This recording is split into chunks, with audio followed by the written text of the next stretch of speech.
श्री स्वामी समर्थ। ज्या मंत्राने मरगळलेल्या मनात चैतन्य निर्माण होतं, ज्या मंत्राच्या उच्चाराने काळोख्या आयुष्यात प्रकाशाचा किरण दिसतो आणि ज्या मंत्रावर विश्वास ठेवला की प्रत्यक्ष काळही नम्र होतो, तो मंत्र म्हणजे स्वामींचा तारक मंत्र। आजचा हा भाग केवळ माहिती नाही, तर ते एक अनुभव अमृत आहे। आज आपण पाहणार आहोत की तारक मंत्राची निर्मिती कशी झाली, त्यातील प्रत्येक शब्दाचा गूढ अर्थ काय आहे आणि संकटाच्या वेळी हा मंत्र संजीवनी म्हणून कसा काम करतो। आजचा हा व्हिडिओ शेवटपर्यंत पहा, कारण आज तुमची स्वामींवरील श्रद्धा 100 पटीने वाढणार आहे। तारक मंत्राची ताकद आणि महत्त्व। तारक मंत्र म्हणजे काय? तर तारणारा मंत्र। संसाराच्या या भवसागरात जेव्हा आपण बुडायला लागतो, जेव्हा नातेवाईक पाठ फिरवतात आणि जेव्हा स्वतःचं नशीब सुद्धा आपल्याला साथ देत नाही, तेव्हा स्वामींचा हा तारक मंत्र आपला हात धरतो। या मंत्राची रचना इतकी अद्भुत आहे की यात सुरुवातीलाच भीतीला हद्दपार केला आहे। निशंक होई रे मना, निर्भय होई रे मना।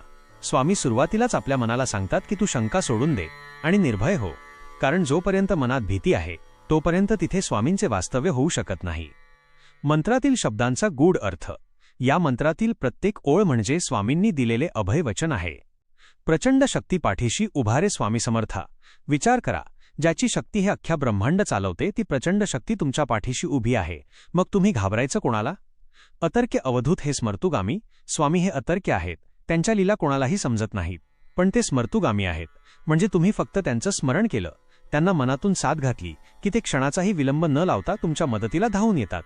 विनायका विनायका, अघटित घडविण्याचे सामर्थ्य। ज्या गोष्टी विज्ञानाला शक्य नाहीत, ज्या गोष्टी नशिबात नाहीत, त्या अघटित गोष्टी घडवण्याचं सामर्थ्य फक्त स्वामींच्या चरणापाशी आहे। एक थरारक सत्यप्रचिती। मृत्यूच्या दारातून परत स्वामींच्या एका निस्सीम भक्ताचा हा अनुभव आहे। एकदा हा भक्त रात्रीच्या वेळी हायवेवरून प्रवास करत होता। अचानक त्याच्या गाडीचा भीषण अपघात झाला। गाडी चक्काचूर झाली होती। तो भक्त गाडीत अडकला होता। बाहेरून कोणाचीही मदत मिळणं शक्य नव्हतं। रक्ताच्या थारोळ्यात पडलेल्या त्या भक्ताला हालचालही करता येत नव्हती। त्याने फक्त डोळे मिटले आणि मनातल्या मनात तारक मंत्र म्हणायला सुरुवात केली। रुग्णालयात नेल्यावर डॉक्टरांनी सांगितलं की याचं वाचणं अशक्य आहे, पण तो भक्त मनातल्या मनात म्हणत होता, मुले कली काळासी व्याली, नसे भय जाला। आश्चर्य म्हणजे तिसऱ्या दिवशी तो भक्त शुद्धीवर आला आणि महिनाभरात स्वतःच्या पायावर उभा राहिला। डॉक्टरांनी याला मिरॅकल म्हटलं, पण त्या भक्ताला माहीत होतं की जेव्हा तो मृत्यूशी झुंज देत होता तेव्हा स्वामी स्वतः तिथे उभे राहून काळाला मागे सारत होते। हा आहे तारक मंत्राचा प्रत्यक्ष अनुभव। तारक मंत्र म्हणण्याची योग्य पद्धत। हा मंत्र प्रभावी ठरण्यासाठी तो कसा म्हणावा हे जाणून घेणं खूप महत्त्वाचे आहे। 1. पूर्ण शरणागती। मंत्र म्हणताना असा भाव ठेवा की स्वामी, मी आता पूर्णपणे तुमच्या स्वाधीन आहे। 2. स्पष्ट उच्चार। तारक मंत्राचे उच्चार स्पष्ट आणि संथ असावेत। घाईघाईत मंत्र म्हणण्यापेक्षा प्रत्येक शब्दाचा अर्थ अनुभवत म्हणावा। 3. वेळ। संकटाच्या वेळी हा मंत्र कधीही म्हणता येतो, पण रोज संध्याकाळी दिवे लागणीला घरात बसून मोठ्या आवाजात तारक मंत्र म्हटल्याने घरातील सर्व नकारात्मकता आणि वास्तुदोष नष्ट होतात। 4. पाण्यावर अभिमंत्रित करणे।